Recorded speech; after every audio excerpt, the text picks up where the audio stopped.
Yes, my name is Charleston White. I'm a victim of a crime by a guy of a rolling 50 Crip. They call him 5-5 Street Crip. Baby OG Baby Snap. He got a cell phone in prison and he's making threats to victims via social. You don't want no problem. What you keep on kicking up dust for? Let me ask you this. What's the most you ever paid for coochie for? Like 12, right? Von dead. Stomp on his head, King Von dead. Did your God let us witness the death of King Von? Pow, pow, pow, pow. And that style. From King. I got one quick question for you. What's the one thing Charleston White hates even more than the street hustlers themselves? That's right, gang-banging rappers. He can't stand them. From King Von to Lil Durk, from T.I. to Soulja Boy, nobody's safe. When Charleston White steps in the spotlight, most people would have been canceled or buried under backlash after saying half the stuff he said. But Charleston, he's still standing tall, still talking reckless, and still moving like nothing can touch him. So let's jump into some of the craziest, most disrespectful moments Charleston White has ever unleashed. The Texas firebrand has clowned rappers again and again, and here are 10 times he straight up humiliated them, starting with Charleston White versus Bandman Kevo. Let me throw this at you. What's the most you ever spent on coochie? 10 bucks? Maybe a couple hundred? Well, Bandman Kevo proudly bragged he dropped 12 racks. Yeah, $12,000 for just one night. That's wild. When he admitted it on his Say Cheese interview, the internet went into meltdown mode, and he didn't just say it was a one-time thing. Nah, he confessed it was routine. According to him, the cheaper link-ups were still running him about 6 bands a pop. Well, of course, Charleston can get those girls that Charleston get, they free. You don't need $1 to hit them type of females. So I understand that when Charleston comes off, once he gets on this level, once he cross sides, then he'll kind of understand. Right now, he can't see this side. He barely can see anyways. Do the math, bro. It's insane. Hundreds of thousands a month, millions a year. You could build schools, fix neighborhoods, or fund a whole city with that money. Now, I'm not telling a man how to blow his own bag. That's his pocket, not mine. But once this madness hit Charleston White's ears during his own interview, oh, he lit up. Charleston gave the rawest, most unfiltered reaction you could imagine, exactly the way only he can. I don't love pleasure that much to get nobody $12,000. And all I get is a nut. That's a to me. I don't care how much money you got, you a sucker. If you giving away that money for some, women don't respect tricks in no shape, form, or fashion. I don't give a damn how much money you give them. She would never have no respect for you as a man. And just when you thought he was finished, Charleston went for the kill shot. He swerved straight to Bandman Kevo's bodywork, roasting that sculpted, surgery-built physique like it was a comedy show, and the crowd ate it up. If he really could lift weights, if he really could lift weights like he looked, cause he look like he lift weights, but he don't. He just a blowed up, you know, like the king does. Because let's be real, Kevo already admitted he got lipo on his stomach since the gym wasn't cutting it. So when Charleston flipped the script and clowned him online, most people sided with Charleston and laughed Kevo right out the room. Let's keep it real, Bandman Kevo's body already looked off, and that made him the perfect target for Charleston's sharp jokes. The smart move after that, stay quiet, take the L, and keep it pushing. Because there was no way Kevo could out-talk Charleston White in a verbal shootout. But instead of laying low, Kevo did the unthinkable. He doubled down. He went right back on Say Cheese to defend blowing thousands on women. And worse, he tried to add some spice by throwing shots at Charleston. Big mistake. That move only turned the flames into a wildfire. Now, I'll admit, Kevo scored a tiny hit when he jabbed at Charleston's crazy eyes. For a second, it looked like he might have evened the score, but come on. Only a rookie would think that's where it ends with Charleston. That diss didn't slow him down, it woke him up. Charleston ripped the gloves off and went on a whole new wave of disrespect, twisting Kevo's name, clowning his image, and cooking up fresh theories about that suspicious-looking body shape. He talking like he built like Bandman Kevo. Oh, he talking like they eating healthy. Well, if they was eating healthy, why did he have to get the BBL? If he was eating healthy. No, that's a very good point.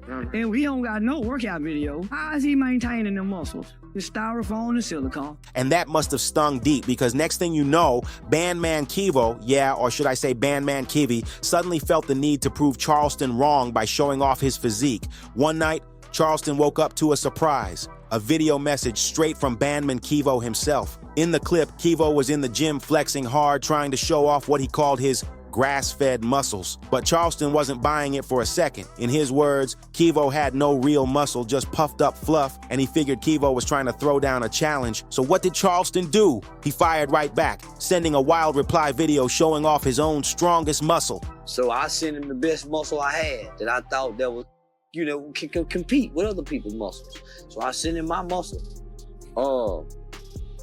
And I ain't just sent him a picture, I sent him a video. And I was putting grease on my muscle. You know, like how you grease, he was greasing his arm?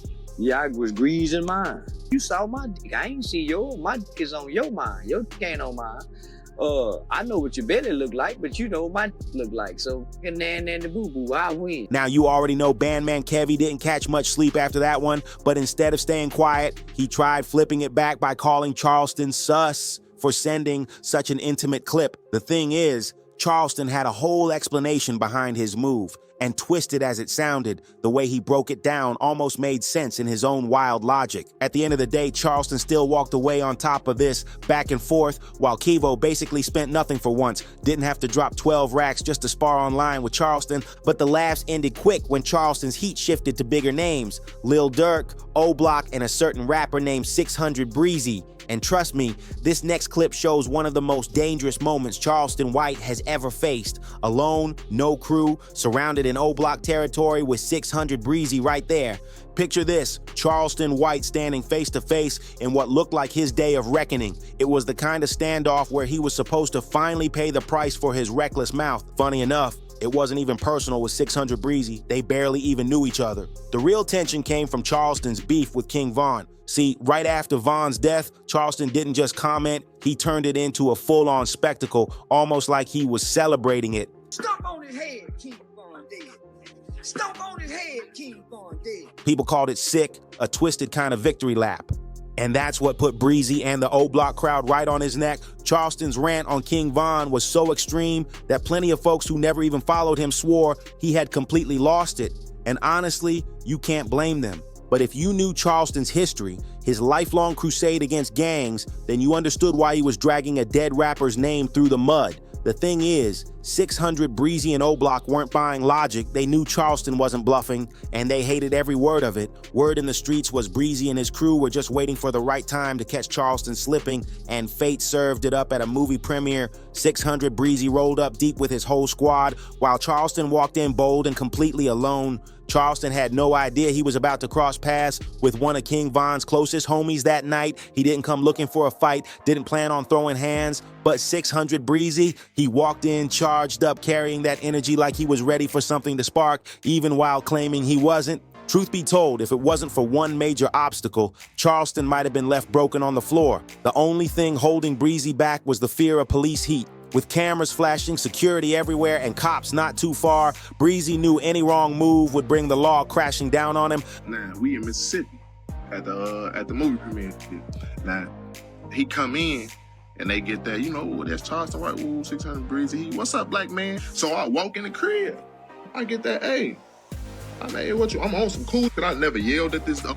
None of that. I never did. None of that. I know he gonna put the police on me. Telling me to my face, I'm putting the police on me. But here's the crazy part. Charleston never flinched. He stood tall in front of a hostile crew, and instead of backing off, he doubled down. He called out Breezy and his people right to their faces, saying they were out here killing black men while he was fighting to protect his community.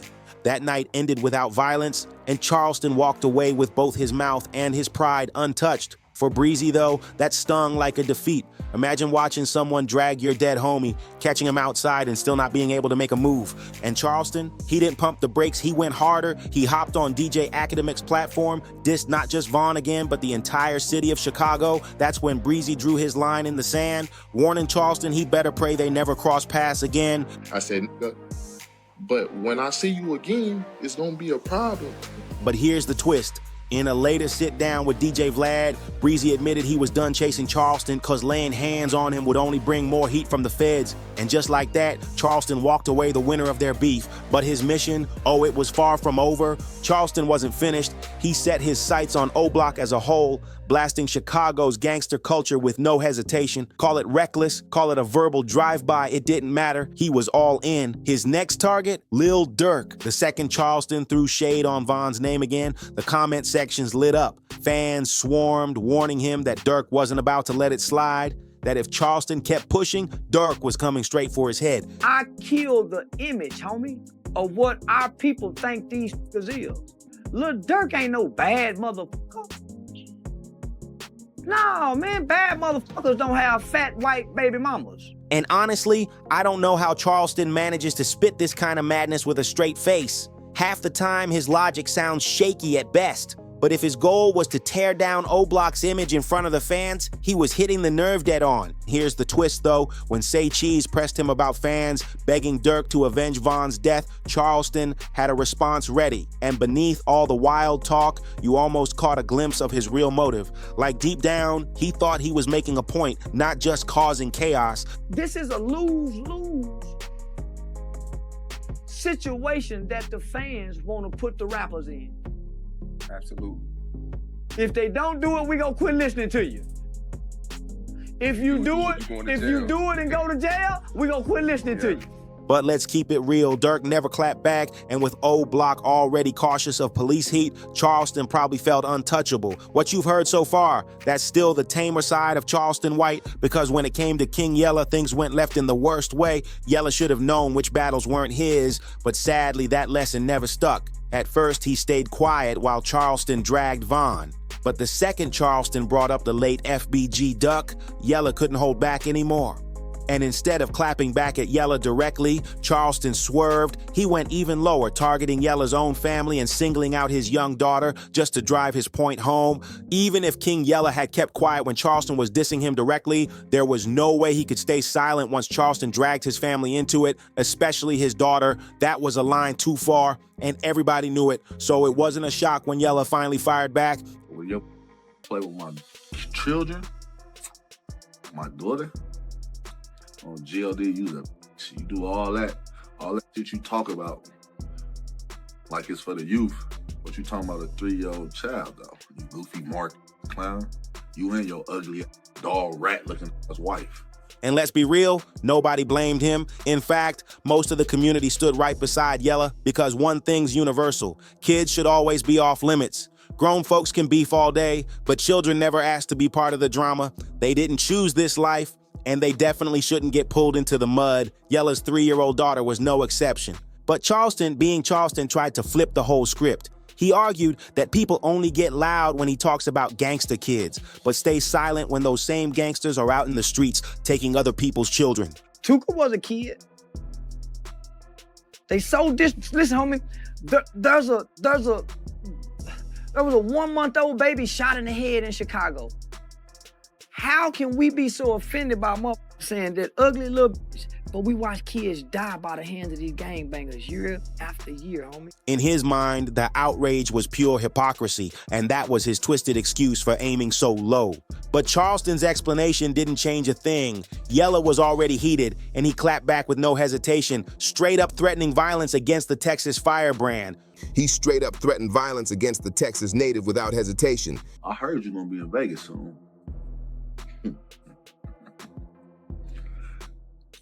I hope you come with the police, because if I find out where you're gonna be at, on my mama, on my kids, I'm gonna, you see these? You see this?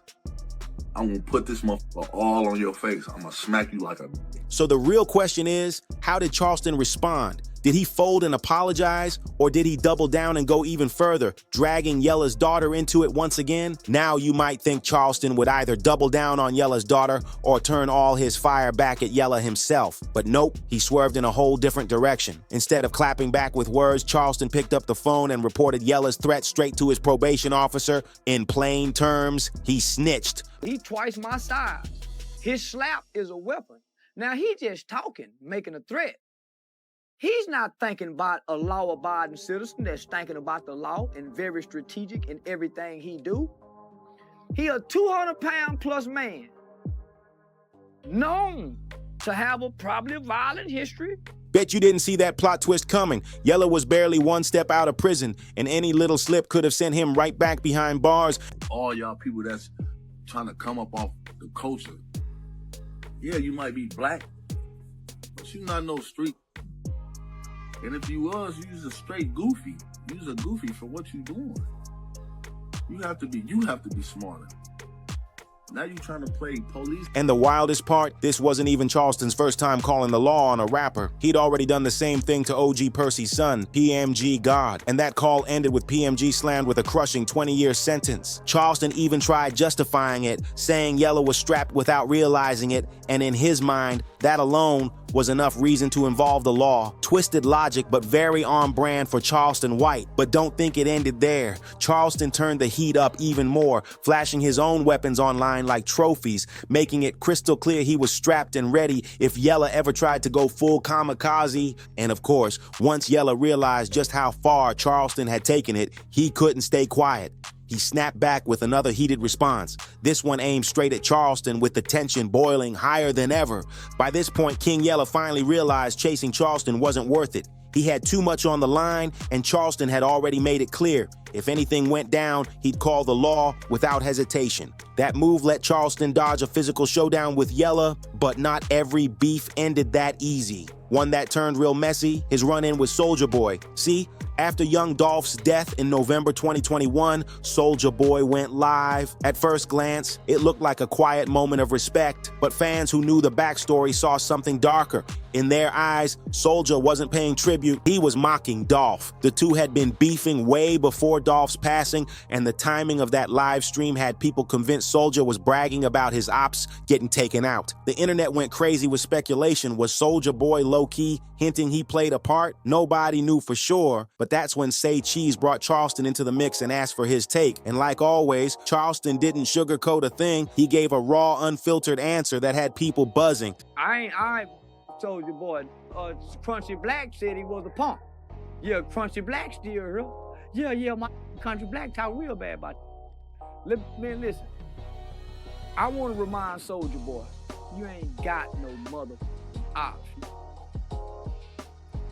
And watch him use. And of course, Soulja Boy caught wind of Charleston's comments. You already know he wasn't about to let that slide. He jumped back on live, heated, and made it crystal clear. Nobody, not Charleston, not Say Cheese, nobody at all had permission to speak on his name or drag him into their narratives. Soulja Boy was clearly pressed. Charleston's words had cut way deeper than expected. In that same interview, Charleston flat out said Soulja wasn't a gangster, and less than a month later, the Crank That rapper pulled up on him. Soulja rolled in heavy, a Sprinter van full of 10 goons, catching Charleston while he was out shopping at the mall. They were real passive aggressive. So I'm trying to read the body language. Nobody's smiling, nobody's saying, nobody's giving off no danger. So she gradually reached in my pocket and grabbed this little bottle of mace. Later, Soulja tried to play it off, claiming he just wanted to talk. But come on, if it was just a friendly convo, why roll up 10 deep like it's a military mission? The whole thing screamed intimidation, not dialogue. And here's where it got wild. Charleston didn't panic, didn't run. He reached into his bag and pulled out his secret weapon, a bottle of mace. Then he let it spray. So he walked up to me. The first 6, 7 guys, damn near stand 1, 2, 3, 4, 5, 6, 7. As soon as he say, I want to talk, I'll reach over her head. He's out here with pepper spray, y'all. That's what's going on. These niggas out here putting pepper spray out there first. Depending on who tells the story, he was either defending himself or straight up attacking, but either way, it was chaos, pure classic Charleston. Think about it. How you gonna catch your so-called op slipping in broad daylight with your whole squad behind you and still walk away with an L? But that's exactly what happened. Soulja Boy ended up taking the loss, and the craziest part is it came from Mace of all things. By now, Soulja Boy was out here pushing his own remix of the story. He swore Charleston panicked and sprayed Mace into the air out of pure fear. But the footage, man, that told a whole different tale. Soulja's eyes were swollen and puffy, and Charleston had a field day clowning him. He told him straight up, your face ain't even healed yet. I know you still aggravated and agitated. You got skin irritation, so you still mad some kind of way. Soulja tried to bounce back by broke-shaming Charleston. He claimed Charleston still lived in a trailer park, bragged about making millions since he was 16, then flashed a fat stack of $100 bills on camera like it was proof of victory. To top it off, he demanded Charleston show $100,000 of his own, something we all know Charleston wasn't pulling out anytime soon. Say cheese, DJ Vlad, no jumper. Stop interviewing all these dead. But here's the real question, who actually won? Was it Soulja with his flashy stacks or Charleston who stood his ground against 10 dudes armed with nothing but a can of mace? Either way, that saga had people glued to their screens, and just when it looked like things couldn't get wilder, Charleston's next feud set the internet on fire, a showdown with T.I. and his son King, the clash that ended up putting everything in motion. If you don't know, King Harris is Tip's son, and back in May 2022, he went viral. For all the wrong reasons. Clips started circulating of King Harris wilding out inside a Waffle House, arguing with staff after they supposedly messed up his order. Things spiraled fast when a cashier told him to stop cussing and King snapped. He threatened to pistol whip the employees, all while the cameras were rolling. Stop talking. This ain't your fucking restaurant. This ain't your fucking restaurant. Everything you make, I can pull out my pocket right now. The internet dragged him instantly, but the spotlight quickly shifted to T.I. to see how the father would respond. Tip finally spoke, but his words came off soft and weak. He said he sat King down and asked why he felt the need to argue with a short order cook, someone beneath his level in life. That didn't sit right with people at all. For one, it sounded like he was blaming the worker while letting his son off the hook. And second, it dripped with superiority, like King was somehow too good to be checked by an everyday person. Naturally, backlash rained down, and Charleston White was one of the loudest voices. He don't look nothing like the T.I. boy. That boy T.I. boy that put that blonde shit on his motherfucking hair. Yeah, he damn near look like curly hair with stuff. Platypus mouth, boy. That boy. But here's where it gets interesting. At first, Charleston didn't even speak on King directly. He waited. Then, once King and Tootie Raw, Boozie's son, got arrested and King's mugshot hit the internet, Charleston pounced. And King Harris wasn't about to let that slide. He clapped back hard with a fiery live stream, throwing insult after insult straight at Charleston's head. Man, I stayed with my older cousins. Motherfucker went to playing who did what, who, man. We was about to whoop your ass when you come. Boy, Charleston White, you was a bitch, boy. That nigga said he was with him. He was with him. The irony went right over King's head. He tried clowning Charleston by calling him soft and privileged, but that was the exact bait Charleston wanted. The second King's live stream cut off. Charleston fired up his own, ready to drag him even deeper into the spotlight and make him look foolish. That's when T.I. finally stepped in. He'd had enough. Tip jumped in personally, firing off his own threats at Charleston for daring to come after his son. He made it clear crossing King meant crossing him too. T.I. even warned Charleston that he had people in his corner willing to sit behind bars for him and his family if it came to that. Every man can fix his motherfucking face to talk shit about a motherfucking kid, bro. Use a come deal with the daddy. Come deal with the daddy, man. Heavy words meant to scare Charleston into silence. But Charleston, he didn't flinch, not even a little. Instead, he flipped T.I.'s warning right back on him. He twisted it into a new accusation, claiming Tip was really a rat secretly working with the FBI. And say he a 7-time convicted felon in one song. 7 convicted felons. I was just saying 7 convicted felons. How you get caught with all these guys guns? How? How? What deal? You can't even find his records nowhere on this. The drama hit a boiling point fast, and like most of Charleston's rivals, T.I. had way more on the line than Charleston ever did.